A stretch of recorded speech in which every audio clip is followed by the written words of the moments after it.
mag ñi kenn ku nekk ak sa pexe kenn ku nekk ak la nga gis ni moo lay mën a may sa démarche bi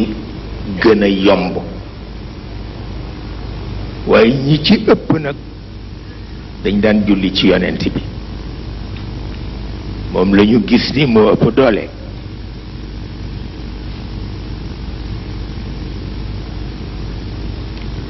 waaye itam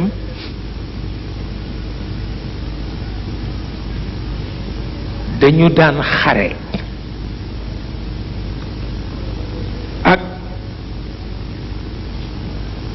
ay rab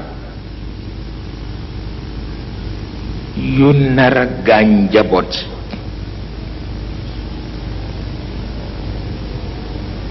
ku ci mel na Cheikh El Hadj Omar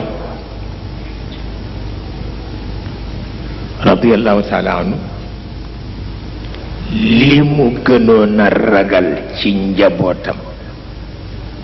mooy rab wi ñuy tudde ñàkk dëggu rab wi ñuy tudde ñàkk dëggu moom la gënoon a ragal ci njabootam ndax boo dëgguwul benn yiw du agsi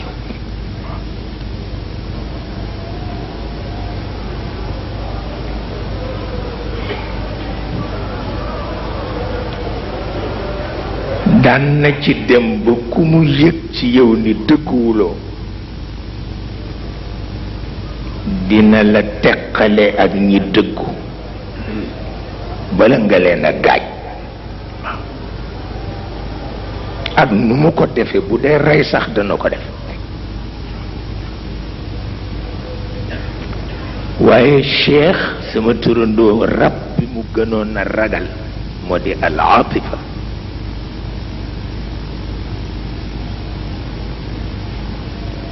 atifa mooy li ngeen tuddee sentiment baaxul ndax dafay glissé dem ci atifiya dafay mujj nekk madhab te bu nekkee madhab nag dafay tegu ci li ñoo tuddee al asabiya ci parparloo rek ngay mujj sa ànd yépp àndu parparloo lay doon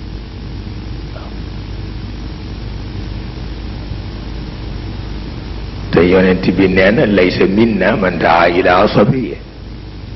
nee na koo xam ni parparloo rekk li moo la tax a jóg ne bokkatuloo ci sama xeet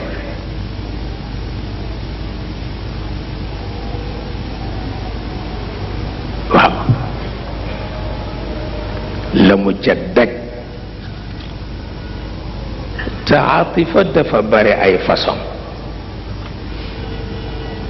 lu ma tëwat mag ñi nag ku ci man sa bopp mën nga ko yaral sa njaboot ba mu soppiku jëm ci aqida waaw